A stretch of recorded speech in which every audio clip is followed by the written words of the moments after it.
Hello bachcho, let's read the question here.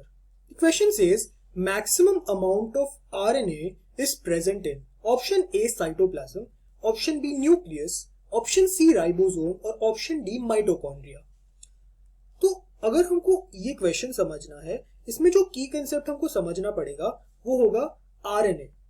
RNA stands for ribo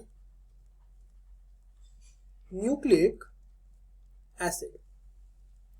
RNA में जो basic sugar molecule present होगा वो एक ribose होगा। आरएनए की अगर डिफरेंट टाइप्स पे हम ध्यान दें, we can come to know that there are three basic types of RNA which we have to know. These are your mRNA. Your M stands for messenger. We need to have a tRNA. Your T stands for transfer. And lastly, we have an rRNA. R stands for ribosomal. अगर हम individual percentage की बात करें तो mRNA constitutes about 5% of the total RNA. tRNA roughly about 15% contribute करता है and rest 80% आपका rRNA होता है। अगर हर एक RNA के फंक्शंस की भी बात कर ले, mRNA basically transfers the genetic information from the nucleus to the cytoplasm. tRNA जो रहेगा, tRNA is basically responsible for transfer of amino acids. And जो rRNA है या ribosomal RNA, this mainly provides a structural support to the ribosome. तो अगर हम ध्यान से देखते हैं, during the time of synthesis of proteins, that is your translation process, अगर राइबोसोमल आरएनए तो ऑब्वियसली राइबोसोम में प्रेजेंट है, साथ में there will also be transfer RNA which is coming and there will be messenger RNA as well.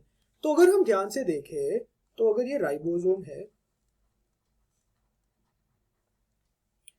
Let's call this entity as ribosome. Nucleus से there is already mRNA which is coming here because mRNA में ही वो recipe लिखी है जिसकी वजह से the protein synthesis can take place. तो mRNA will first attach to the ribosome and initiate the process of protein synthesis, that is translation. फिर tRNA इधर अमीनो एसिड पूल रहता है, सो एक अमीनो एसिड को उठाएगा, ये अमीनो एसिड को tRNA उठाएगा and it will then again come to the ribosome and ribosome के अंदर भी there is already an rRNA which is present, because ribosome का जो स्ट्रक्चरल स्टेबिलिटी है वो उसको rRNA ही प्रोवाइड करता है। तो इससे हम क्लियरली कह सकते हैं कि एक राइबोसोम में the amount of RNA is supposed to be maximum during the protein synthesis, and even when the protein is not being synthesized, ribosome में as it is 80% rRNA is already present.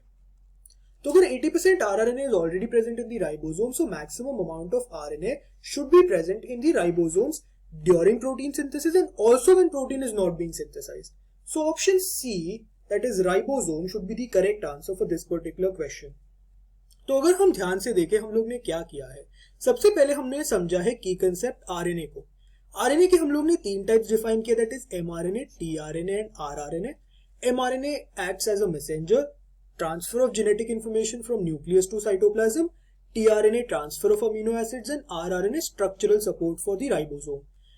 Nucleus से mRNA will go to the ribosome and amino acids को उठा के tRNA will go to ribosome. RRNA already ribosome में present है, जिसकी वजह से maximum amount of RNA will always be present in ribosomes. So option C, that is ribosomes, should be a correct answer for this question. I hope you understood this question well. Best of luck.